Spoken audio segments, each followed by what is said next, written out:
Cleaner protects millionaire's son from new wife, and he's speechless. Dorothy Jackson had been cleaning the same hallway for 15 years, but she had never witnessed a scene as distressing as that Tuesday morning. The muffled crying was coming from the room at the end of the hall, where little Ethan, only 8 years old, lived. She stopped mopping the marble floor when she heard the shrill voice of Victoria, the boss's new wife, echoing through the room. "Ethan, you're an impossible boy. I can't take this situation anymore. You're ruining my marriage with your father." Dorothy felt her heart tighten. That boy was like a son to her. Ever since he was born, when his biological mother abandoned him right after giving birth, she had taken care of him with all affection. She saw his first steps, his first words, and also witnessed the terrible accident that left him with difficulty walking. "Please, Aunt Victoria, I didn't do anything." The boy's fragile voice reached the hallway. "Don't call me Aunt, and of course you did. Your presence here bothers me. You should be in a boarding school far away from here." Dorothy dropped the bucket and broom on the floor. She could no longer pretend she wasn't hearing. She knocked lightly on the slightly open door and entered the room. Ethan was sitting on the bed with his small crutches beside him, tears streaming down his rosy cheeks. He was wearing his favorite red Spider-Man t-shirt, the one Dorothy had given him as a gift on his last birthday. Victoria, elegant in her tight purple dress, had a face red with anger. "Mrs. Victoria, excuse me, but what is going on here?" asked Dorothy, trying to keep her voice calm. "Dorothy, this is none of your business. Go back to your chores," replied Victoria, without even looking at her. "Aunt Dot," Ethan stretched his little arms towards the cleaner. "She said, I'm a nuisance." Dorothy felt a fury growing inside her chest. She walked over to the boy and picked him up, totally ignoring Victoria. "My love, you are not a nuisance to anyone. You are a special and blessed child." "Special?" Victoria let out a bitter laugh. "He's a burden to all of us. Just look at him. He can't even walk properly." "Mrs. Victoria," Dorothy turned around, still holding Ethan in her arms, "I won't allow you to speak to this child like that. How dare you scold me? I'm the lady of this house. You may be the boss's wife, but this child was here long before you, and as long as I work in this house, I won't let anyone mistreat him." Victoria's face turned even redder. She took her cell phone out of her pocket and started dialing. "Hello, Richard. I need you to come home right now. Your employee is being insolent with me, and I need to resolve this situation immediately." Dorothy felt Ethan tremble in her arms. The boy whispered softly in her ear, "Aunt Dot, you're not going to leave, are you? You're the only one who protects me when Daddy isn't here." Those words were like a stab to the woman's heart. She had raised that boy. She had taken care of him when he was sick. She had spent entire nights by his side in the hospital after the accident. How could Victoria be so cruel? "I'm not going anywhere, my dear," she whispered back. "Aunt Dot will always protect you." Victoria stamped her foot on the floor. "Oh, we'll see about that. Richard will fire you today. I won't accept this disrespect." Dorothy put Ethan back on the bed and positioned herself between him and Victoria. "You may manage to get me fired, but I will tell Mr. Thompson the truth about how you treat this boy when he's not around." "What truth? I don't do anything wrong." "Oh, you don't? What about when you lock him in his room to receive your friends? And when you forbid him from appearing at your parties? And when you go out and leave him alone for hours?" Victoria paled. You've been spying on me." "I don't need to spy. I work here every day and I see everything. I even take notes." "Notes of what?" Dorothy Jackson took a small notebook from her apron pocket. "I write down everything I see. March 17th. Mrs. Victoria locked Ethan in his room from 9 in the morning until 6 in the evening to throw a party for her friends. March 22nd. Mrs. Victoria went to the salon and left Ethan alone from 1 in the afternoon until 8 at night. "You can't prove anything." "Yes, I can. Ethan has a tablet and he records some things to show his father, but he always forgets because he gets nervous when Mr. Thompson arrives." Victoria's face turned white. Ethan nodded his head. "It's true, Aunt Dot. I recorded when she locked me in and when I fell trying to get water." "You fell?" Dorothy looked worriedly at the boy. "It was the day she went out. I was thirsty. I tried to get water in the kitchen, but I slipped. I was on the floor until you arrived for work." Dorothy felt tears in her eyes. How had she not noticed? "Why didn't you tell me, my love?" "She said that if I told you, she would send you away." Victoria tried to leave the room, but Dorothy stopped her. "You are not leaving here until Mr. Thompson arrives." 10 minutes later, they heard the sound of a car in the garage. Richard Thompson, a 42-year-old man, owner of a construction company, hurried into the house. "Victoria! Dorothy! What is happening here?" He went up the stairs and found the 3 people in Ethan's room. The boy was clinging to Dorothy. Victoria was visibly nervous, and the cleaning lady had a determined expression. "Richard, thank God you're here." Victoria ran to him. "Your employee is being completely disrespectful to me. I want you to fire her right now." Richard looked confused at Dorothy. "Dorothy, what happened?" "Mr. Thompson, I need to talk to you. It's about Ethan." "What about my son?" Victoria quickly interrupted. "She is making up stories to cause problems between us." "Let her speak, Victoria." Richard approached the bed where Ethan was. "Dorothy, tell me what happened." "Mr. Thompson, I arrived here today and found Mrs. Victoria yelling at Ethan, saying he was a nuisance and that he should be in a boarding school." Richard looked surprised at his wife. "Victoria, did you say that?" "Richard, you don't understand. The boy is difficult. Daddy," Ethan interrupted, his voice fragile but decided. "Can I speak?" Richard sat on the bed next to his son. "Of course, my son. Tell me what happened." Ethan looked at Dorothy, who gave him an encouraging smile. "Daddy, Aunt Victoria doesn't like me. She locks me in my room when her friends come over. And when you travel, she goes out and leaves me alone." Richard turned pale. "Is this true, Victoria?" "Richard, I can explain." "Daddy, I have videos." Ethan grabbed his tablet. "I recorded them to show you, but I always forget when you arrive. Dear listener, if you are enjoying the story, please take a moment to like and especially subscribe to the channel. It really helps us who are just starting out. Now continuing." Richard took the tablet from his son's trembling hands. On the screen, there were several saved videos. He clicked on the first one. The video showed Ethan in his room, alone, trying to call for someone. The sound of Victoria's car leaving the garage could be heard. The boy looked at the camera and said, "Daddy." Aunt Victoria left again and didn't say when she'd be back. "I'm hungry," but she locked the refrigerator. Richard felt his heart tighten. He clicked on the second video. This time, it showed Ethan trying to leave the room, but the door was locked from the outside. He was knocking on the door and calling, "Aunt Victoria, please let me out. I need to go to the bathroom." In the background, laughter and music could be heard, clearly a party happening in the living room. "Richard, I can explain all of this." Victoria tried to take the tablet, but he moved it away. "How do you explain locking my son in his room, Victoria? He bothers the guests. They don't know how to handle a child with a disability." "A disability? Ethan has a little trouble walking, but he's getting better every day." Dorothy Jackson stepped closer. "Mr. Thompson, can I show you something?" She took a notebook from her pocket and opened it to a specific page. "Ever since Mrs. Victoria arrived here, I started writing down some things that worried me." March 15th.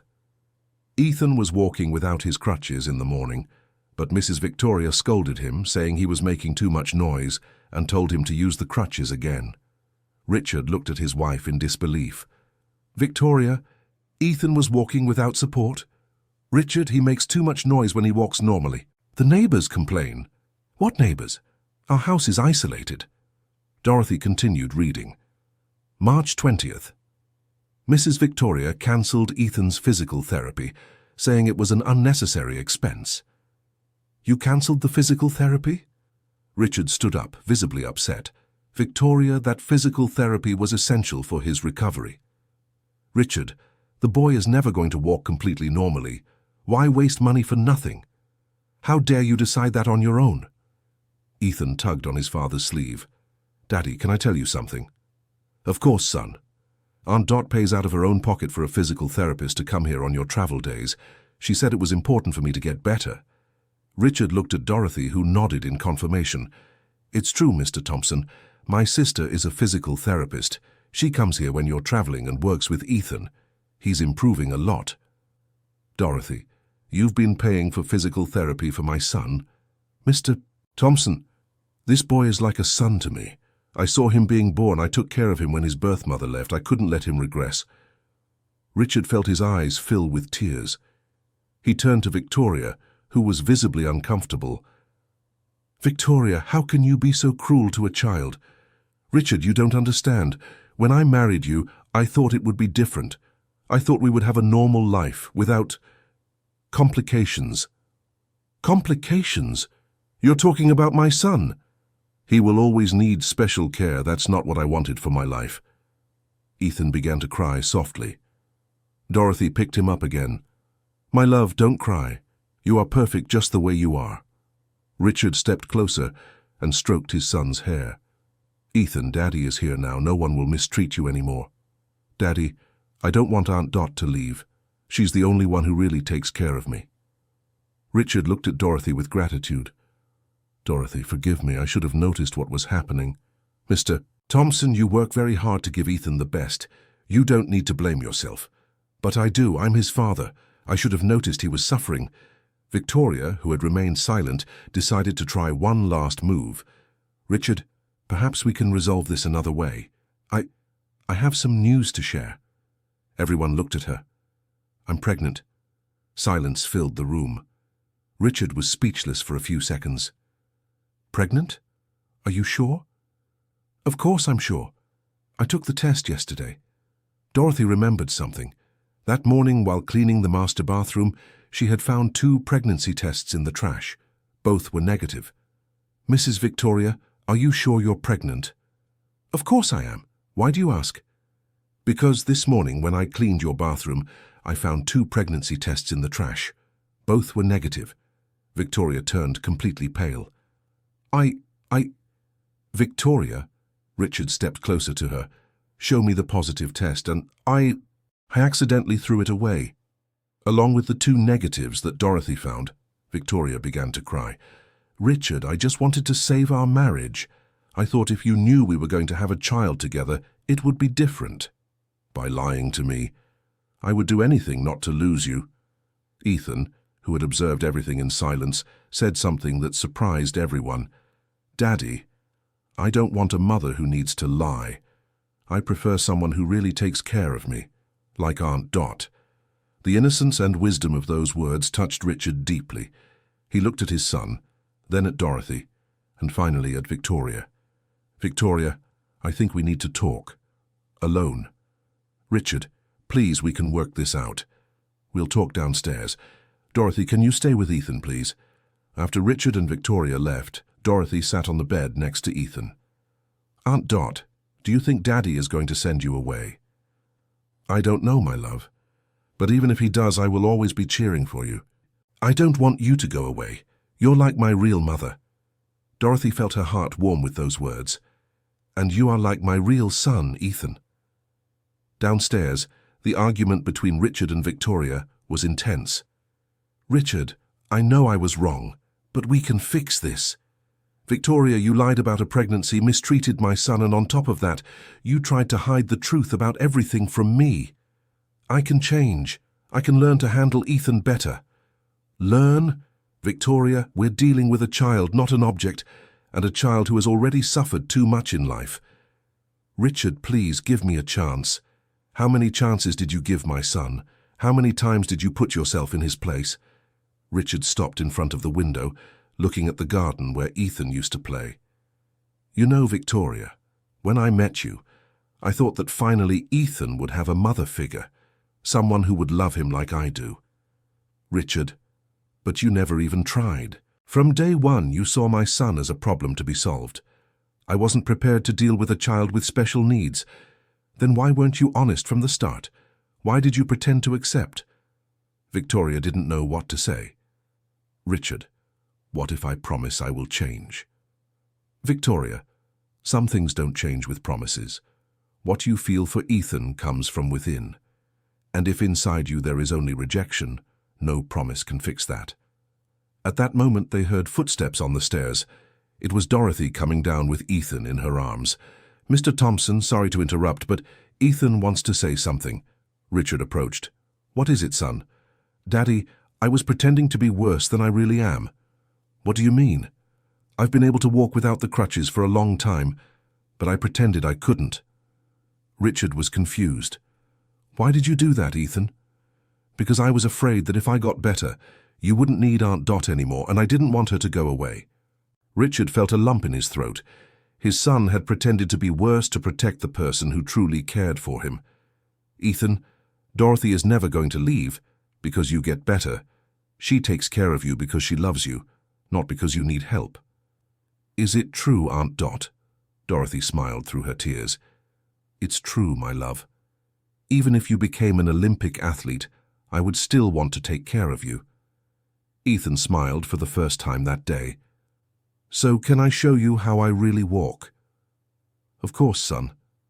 Ethan asked Dorothy to put him down on the floor. Slowly, without any support, he walked toward his father. His steps were still a little uneven, but it was clear he had improved a lot. Richard knelt down and hugged his son when he reached him.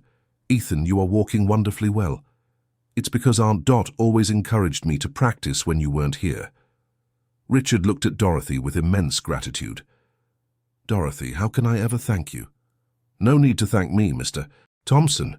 It was a pleasure to take care of him. Victoria, who had observed everything in silence, tried to approach. Ethan, it's so good to see you walking like that. Ethan hid behind Dorothy. Daddy, is she going to keep living here? Richard looked at Victoria and then at his son. Ethan, Victoria and I are going to talk about that, but I want you to know that your opinion is very important to me. I don't want her to stay, Daddy. She doesn't really like me. Victoria knelt down to Ethan's level. Ethan, I can learn to be a good stepmother for you. Ethan looked into her eyes and with the sincerity of children said, Aunt Victoria, you can't pretend to like me. I can see it in your eyes. Those words were like a punch to Victoria's stomach. The truth coming from a child was too painful to deny. Richard made a decision. Victoria, I think it's best if you go to your sister's house for a few days. We need to think about our marriage. Richard, are you throwing me out of the house? I'm asking for some time for us to think things over. Ethan and I need some peace. And what if I refuse to leave? Then I will be the one to leave with Ethan, and Dorothy will come with us. Victoria realized she had no more arguments. Richard, you will regret this decision. Maybe, but I won't regret protecting my son. Victoria went upstairs to the bedroom to pack her bags. During that time, Richard, Ethan and Dorothy stayed in the living room talking. Daddy, are you never going to get married again? I don't know, son. If I ever get married again, it will be to someone who loves you as much as I love you. And who likes Aunt Dot too? Richard smiled. Absolutely. Aunt Dot is part of our family. Dorothy was moved by those words. Mr. Thompson, you don't have to... Yes, I do, Dorothy. You raised my son when I was absent. You took care of him when I should have been taking care of him. You're more than an employee, you're family. Ethan hugged Dorothy. Aunt Dot, can you be my real mother now? My dear, I've always been your mother in my heart. When Victoria came down with her bags, she found the three of them hugging on the sofa. She felt a pang of envy. What she had never managed to build, Dorothy had built naturally. Richard, I'm leaving. But this isn't over. Victoria, I hope you find someone who makes you happy, and that you find within yourself the ability to love a child the way Ethan deserves to be loved. You'll regret choosing a maid over your wife. I didn't choose a maid, Victoria. I chose a mother for my son. After Victoria left, the house was silent for a few minutes. It was as if a heavy cloud had been lifted. Daddy, will our house be happy again now? Yes, son. It will be happier than ever. That night, Richard put Ethan to sleep himself, something he hadn't done in months. Daddy, can I tell you a secret? Of course, Ethan. I prayed every night for you to see that Aunt Victoria didn't like me. Richard felt his heart break. Forgive me for taking so long to see it, son. I forgive you, Daddy. You were working to take care of me. But from now on, I'll be around more, I promise. And will Aunt Dot keep living here? If she wants to, yes. She'll want to. She really loves me." Richard kissed his son's forehead. "And I love you both." The next day, Richard woke up early and went to talk to Dorothy, who was preparing breakfast.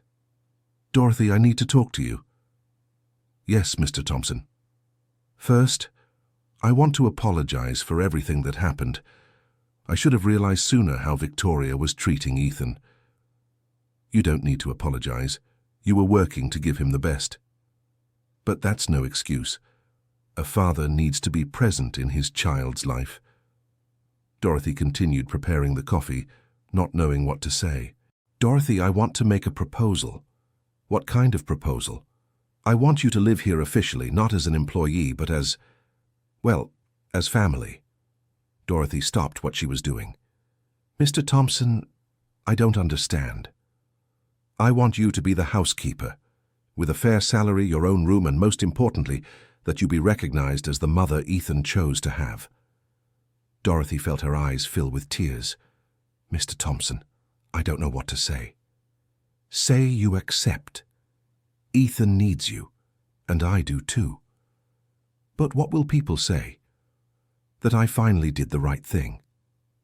At that moment, Ethan appeared in the kitchen, walking without his crutches. "Did Aunt Dot accept, Daddy?" "I haven't answered yet, my love." Ethan approached Dorothy. "Aunt Dot, please stay with us. You are my real family." Dorothy knelt down and hugged Ethan.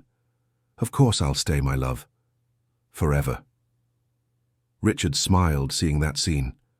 Finally, his house would be a real home.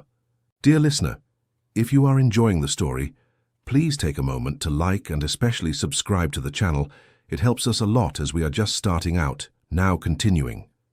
In the following days, the household routine changed completely. Richard started working part-time, spending afternoons at home with Ethan. Dorothy was officially promoted to housekeeper and began coordinating all the household staff. Ethan returned to intensive physical therapy, now with his father's full support. Dorothy's sister, Amanda, was hired as the official physical therapist. "Ethan is progressing far beyond what we imagined," said Amanda during a session. "In a few months, he could be walking completely normally." "Is that true, Dr. Amanda?" Ethan asked excitedly. "It's true, but you need to keep putting effort into the exercises." "I will try hard. I want to surprise my father." Richard watched the sessions whenever possible. He was impressed by his son's determination. "Dorothy, how did you manage to keep Ethan so motivated all this time?" "Mr. Thompson, I always believed in him. Even when the doctors said he might never walk normally, I knew Ethan was special." "Special how?" "He has an inner strength that few adults have. He's seen so many difficult things in life, but he never lost hope." Richard reflected on those words. Indeed, Ethan had been through much more than any child should have to. "Dorothy, can I ask you a personal question?" "Of course. Why did you never marry, never have children?" Dorothy smiled sadly. "I had a fiancé many years ago, but when he found out I was caring for a child with a disability, he said he didn't want that responsibility in his life. What a foolish man. It hurt a lot at the time, but today I see it was a blessing. Ethan has always been my priority." "And now? Have you never thought about finding someone?" "Mr. Thompson, my life is complete. I have Ethan, I have a job I love, I have a family. What more could I want?" Richard admired that woman's wisdom. She had found happiness in the simple things in life. A week later, Victoria showed up at the house unannounced. Dorothy received her at the door. "Mrs. Victoria, Mr. Thompson is in a meeting." "I didn't come to speak with him. I came to pick up a few things I forgot. Shall I let him know you came?" "That won't be necessary. I'll just quickly go upstairs to the bedroom." Dorothy was suspicious, but let Victoria in. A few minutes later, Ethan came running down the stairs. "Aunt Dot, Aunt Victoria is messing with your things." "What do you mean, my love?" "She was rummaging through your drawer. I caught her." Dorothy quickly went up the stairs, followed by Ethan. She found Victoria in her room, searching through her drawers. "Mrs. Victoria, what are you doing?" Victoria turned around, visibly embarrassed. "I was looking for a ring that might have fallen here." "Fallen here how? You've never been in my room." "Dorothy, don't be paranoid." Ethan tugged on Dorothy's sleeve. Aunt Dot, she was messing with your little notebook. Dorothy looked at the drawer and saw that her notebook was out of place. She always kept it under some clothes. Mrs. Victoria, were you looking for my notebook? What notebook? I don't know what you're talking about. The notebook where I write down the things I see in the house. Victoria turned red. Dorothy, you can't go around writing down people's lives. Yes, I can when it's about protecting a child. At that moment, Richard arrived home and heard raised voices upstairs. What's going on here? Daddy! Ethan ran to him. Aunt Victoria was messing with Aunt Dot's things. Richard looked at Victoria, surprised. Victoria, what are you doing here? I came to get a few things and you decided to rummage through Dorothy's room? Richard, she writes things about me in that notebook. And what's the problem? They're facts, not lies. But it's an invasion of privacy. Victoria, you lost the right to talk about privacy when you mistreated my son. Victoria realized she had no arguments left. Richard, please, can we try again? I promise I'll change. Victoria, some things can't be undone. What you did to Ethan was unforgivable. But I never hurt him physically. You hurt him emotionally, which is even worse. Ethan approached Victoria. Aunt Victoria, why did you never try to like me? The question caught Victoria off guard. Ethan, It's complicated. No, it's not. Aunt Dot liked me from the first day. Daddy likes me. Why can't you? Victoria looked into the child's eyes and for the first time was completely honest. Because I don't know how to deal with children, Ethan, especially a child who needs special care. But Aunt Dot learned. She didn't know how at first either. Aunt Dot is different from me. Yes, she is. She has love in her heart. Those simple but profound words touched even Victoria. Ethan, I'm sorry for being so mean to you. I forgive you, Aunt Victoria, but I don't want you to come live here again. The child's honesty was brutal, but necessary. Richard put his hand on Victoria's shoulder. Victoria, I think you'd better go. Ethan has made his feelings clear. Richard, what about our marriage? Our marriage ended the moment you mistreated my son. You'll regret this decision. No, Victoria, I regret having taken so long to make it. After Victoria left, Richard gathered Ethan and Dorothy in the living room. Well, now we're officially a small family, but a very close one. Daddy, are you sad about the divorce? No, Ethan, I'm relieved. Me too. Richard looked at Dorothy. And you, Dorothy, how do you feel? I feel grateful to have this family, Mr. Thompson. Dorothy, you can stop calling me Mr. Thompson. We're family now. And what should I call you? Ethan answered for her. Call him Uncle Richard, Aunt Dot. Everyone laughed. Uncle Richard is fine if you agree, said Dorothy. I agree. And how about we start thinking about the future? What kind of future? Asked Dorothy. Well, Ethan is improving a lot with physical therapy. Soon he'll be walking completely normally. I thought we could help other children too. How so? I thought about creating a foundation for children with disabilities. Ethan got excited. Daddy, can I help other kids like me? Of course, son. You can be an example of overcoming. Dorothy thought about the idea. Uncle Richard, can I suggest something? Sure.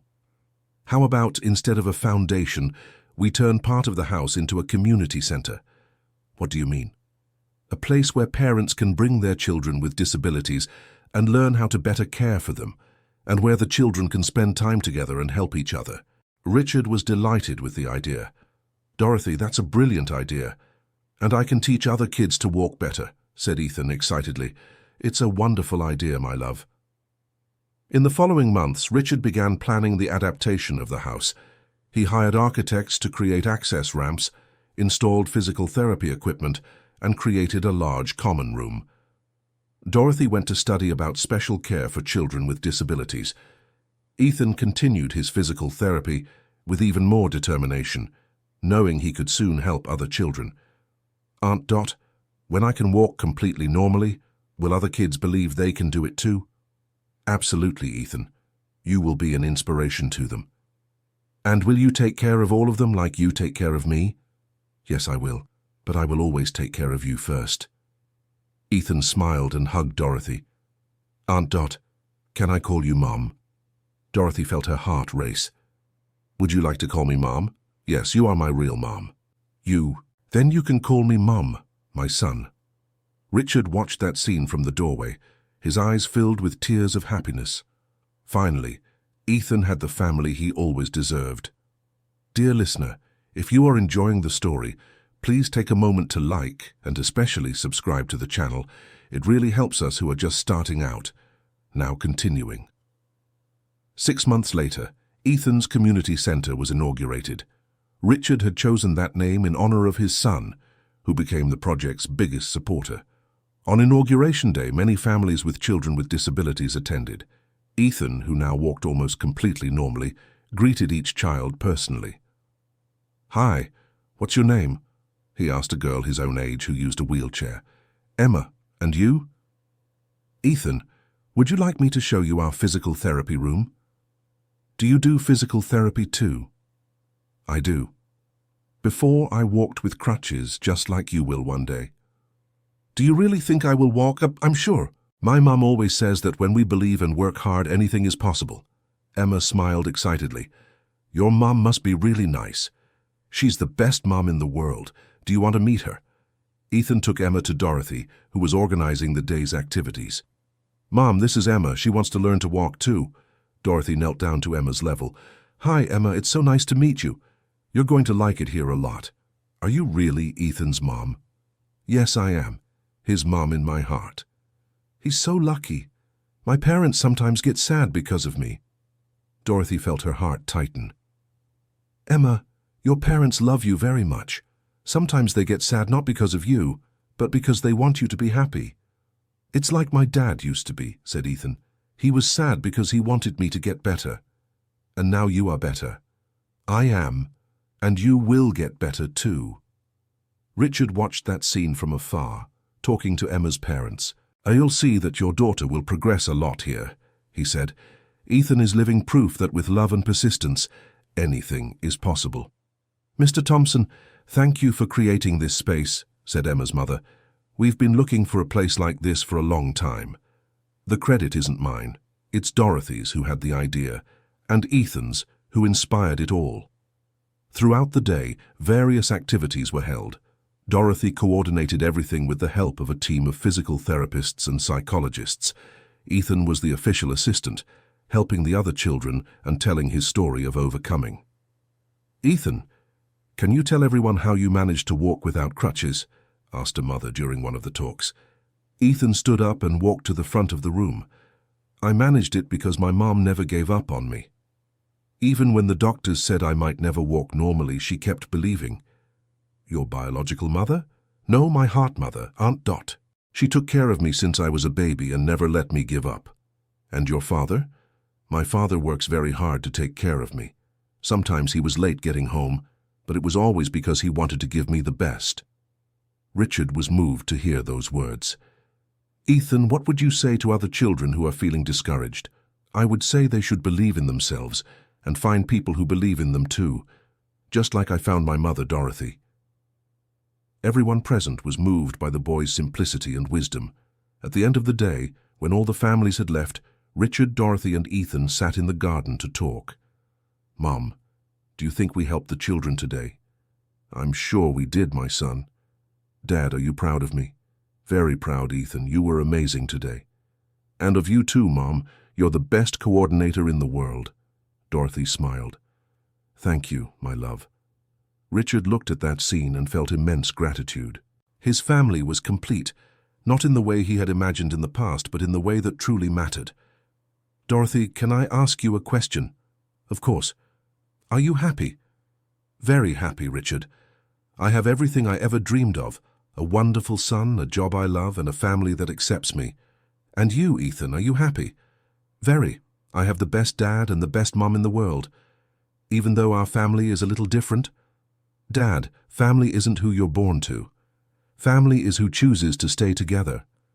Richard was impressed by his son's maturity. "Where did you learn that, Ethan?" "From Mom. She always says that true love is the love we choose to give, not the love we're forced to give." Richard looked at Dorothy with admiration. "Are you teaching him philosophy?" "I'm teaching him about life, Richard. And life has taught me that the most beautiful families are those built with love, not obligation. That night, after Ethan went to sleep, Richard and Dorothy stayed talking in the living room. "Dorothy, I want to thank you for everything you've done for us." "Richard, there's no need to thank me. Taking care of Ethan has always been a pleasure for me." "No, I need to. You saved my son. And you saved me too." "How so?" "You taught me to be a better father. You taught me to value what really matters. Richard, you were always a good father, you were just lost." "I was. I thought providing material comfort was enough. And now? Now I know that presence is worth more than presents. That love is worth more than money." Dorothy smiled. "Ethan is lucky to have a father who learned that lesson. And I'm lucky to have found you." They sat in silence for a few moments, enjoying the peace of the house. "Richard, can I tell you something?" "Of course." "When Ethan was born and his biological mother left, I thought it would be temporary, that someday a woman would come into your lives and take on the role of mother. And how do you feel knowing that's not going to happen?" "I feel complete. Ethan is my heart son, and no one is going to change that." "And if I were to fall in love again someday?" Dorothy grew serious. "Richard, if you find someone who loves Ethan the way he deserves, I would be happy for you.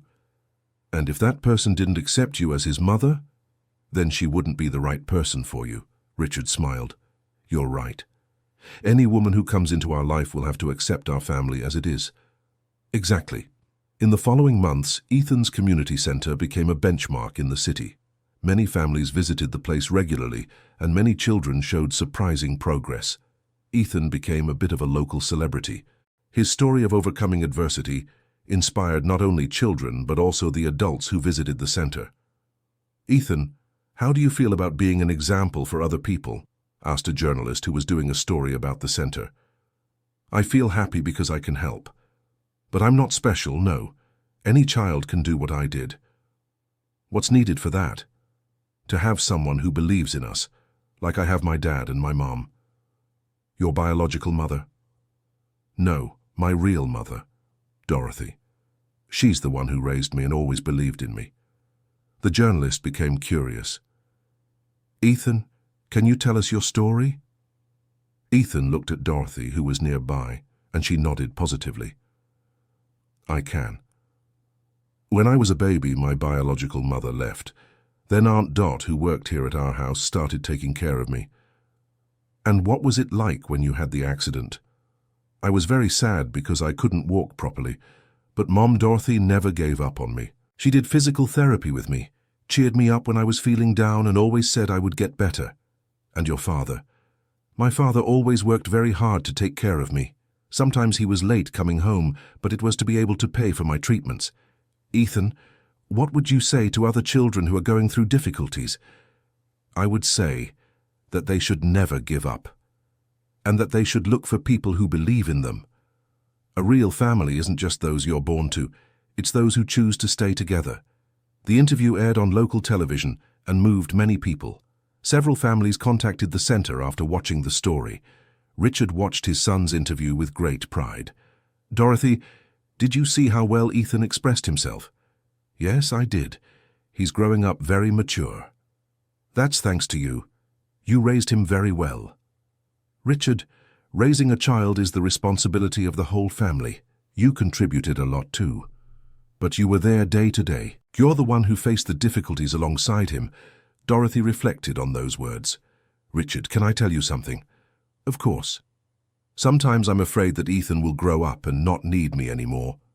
"Dorothy, a son always needs his mother, no matter his age." "But what if he wants to meet his biological mother?" "If he wants to, we will respect it. But that won't change the fact that you are the mother who raised him." "Do you think he will want to?" "I don't know, but I know you will always be the primary mother in his life." That night, Ethan appeared in the living room where Richard and Dorothy were talking. "Can I say something?" "Of course, my son," said Richard. "I heard you talking about my biological mother." Dorothy became tense. "Ethan, Mum, I don't want to meet her." "Why not, my love?" "Because you are my real mother. You're the one who raised me, took care of me, taught me to walk, comforted me when I cried. She just gave birth to me." Dorothy was moved by those words. "Ethan, are you sure?" "I am. Family is those who stay together, who take care of each other, who love each other. And you did all of that." Richard came closer and hugged them both. "Our family is perfect just the way it is. Yes, Dad. We have everything we need, love, affection, and people who care about each other." 1 year after the center's opening, Ethan had progressed so much that he walked completely normally. More than that, he had become the main motivator for other children. "Ethan, what is your biggest dream now?" asked Emma, the girl he had met on the center's first day and who now walked with support. "My biggest dream is to see all the children here walking normally like me." "Do you think I will be able to?" "I'm sure, Emma. You've already improved so much." "Ethan, your mother is always here. Does she ever get tired?" "My mother says that taking care of children gives you energy. It doesn't take it away. I wish I had a mother like yours." "Your mother loves you very much too, Emma. Sometimes parents get worried, but it's because they want what's best for us." Ethan's wisdom always impressed the adults. Dorothy watched that conversation with pride. "Richard, look how our son talks with the other children. He's becoming a little leader. It's because he has a generous heart. Just like his mother's." Dorothy smiled. "Richard, do you think we did the right thing by creating this center?" "I'm sure of it. Look at how many families we're helping." "It's true. And Ethan is so happy being useful." "He got that from you, Dorothy. That desire to help others." That late afternoon, after all the children had left, Richard gathered Ethan and Dorothy in the office. "I have some news for you." "What news, Dad?" "I received a proposal to expand our center to other cities." Dorothy was surprised. "What do you mean?" "An organization that works with special needs. Children wants to partner with us. They want to replicate our model in other cities." "And what does that mean?" "It means we'll be able to help many more children." Ethan got excited. "Dad, will other kids get the chance I had?" "Exactly, my son." "And will Mom coordinate all the centers?" "If she wants to, yes." Dorothy was moved. "Richard, that's a very big responsibility." "You're prepared for it, Dorothy. No one is better than you to lead this project. But what if I can't do it?" "Mom," Ethan came closer to her, "you managed to get me to walk. You can do anything." Dorothy hugged her son. "You're right, my love." "So will you accept, Mom?" "I accept. We're going to help every child who needs it." Richard smiled. "Then it's decided. Our family is going to grow even bigger." "What do you mean?" "All the children who go through the centers will be part of our big family." Ethan clapped his hands with joy. "It's going to be the biggest family in the world." 2 years later, there were already 5 Ethan's community centers operating in different cities. Dorothy traveled constantly to supervise the work, always accompanied by Ethan, who became the official mascot of the centers. On one of these trips, they met Tyler, a 10-year-old boy who had lost his leg in an accident. "Ethan, do you think I'll be able to run again?" asked Tyler.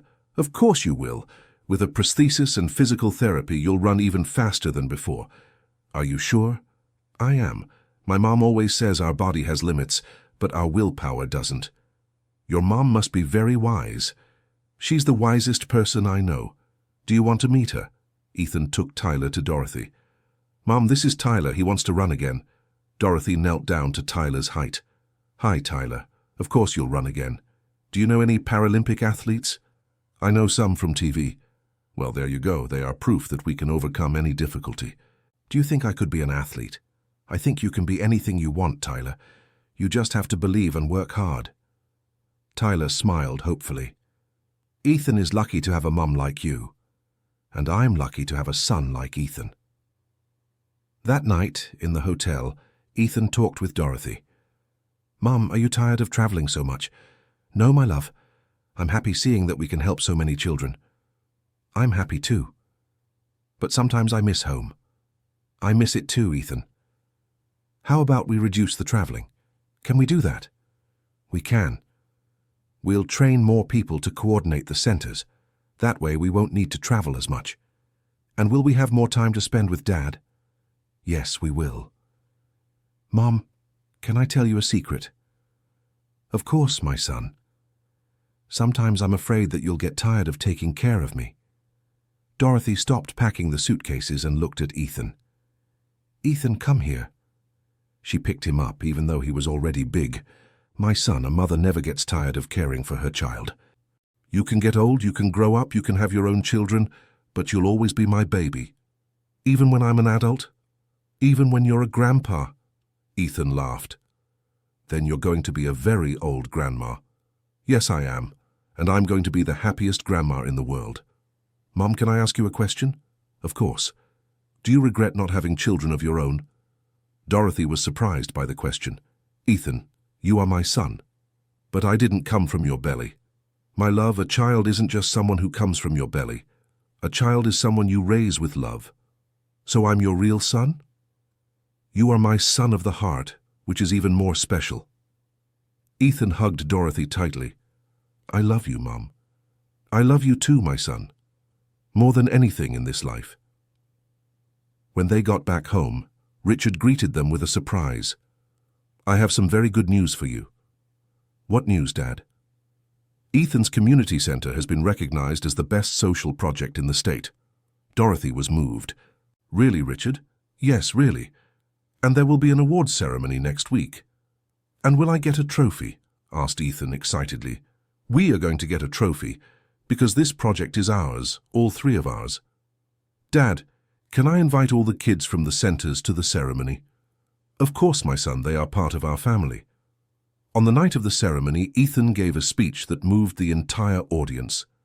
I want to thank all the people who believed in our project, but mostly I want to thank my mother, Dorothy, who taught me that family is who chooses to stay together. The audience rose in applause. Dorothy cried with emotion. And my father, Richard, who learned that being present is worth more than giving presents. Richard was also moved. But what I really want to say is that all the children here are special, not because they have some difficulty, but because they are brave and don't give up on their dreams. The children in attendance cheered. And to the parents who are here, love your children for who they are. Because real love doesn't want to change anyone, it wants to help the person be the best version of themselves. The entire audience was touched by the wisdom of that 10-year-old boy. After the ceremony, the family went home with the trophy. Where are we going to put it? Asked Ethan. In the living room for everyone to see, said Richard. No, Dad, let's put it in the center so the children can see it and believe that they can achieve it too. What a beautiful idea, my son, said Dorothy. It's because I learned it from you, Mom. You always say that our achievements should inspire other people. Richard looked at that scene and felt immense gratitude. His life had changed completely since he learned to value what really matters. Dorothy, Ethan, do you know you are the most important people in my life? We know, Dad. And you are very important to us, too. We are a real family, said Dorothy, built with love, respect, and affection. The best family in the world, added Ethan. That night, the three of them hugged on the couch, looking at the trophy that represented much more than an award. It represented a journey of overcoming love and togetherness. Mom, what will our next adventure be? Asked Ethan. I don't know, my love, but I know we'll be together, and that's what matters. Forever, forever, my son. Richard smiled watching that scene. He had finally found true happiness, not in money, not in professional success, but in the simple and genuine love of his small family. The house, which was once just an empty mansion, was now full of life, love, and purpose. And all of this thanks to a simple woman who chose to love a child as if he were her own, and a brave boy who taught his father the true meaning of the word family. Ethan grew up and became a physical therapist, dedicating his life to helping other children. Dorothy continued coordinating the centers until she was 70, always with the energy of a mother caring for her children. And Richard learned that life's greatest success isn't measured in money, but in the amount of love we are able to give and receive. The family that was born from affection and dedication became an example to all who knew them. Because when all is said and done, family isn't about blood or DNA. Family is about choice, care, and unconditional love. End of story. So, what did you think of this touching story? Were you able to feel moved along with Ethan and Dorothy Jackson? Tell us in the comments which part touched you the most, and if you know any similar stories. Leave your like if the story made you reflect on the true meaning of family, and don't forget to subscribe to the channel for more stories that will touch your heart.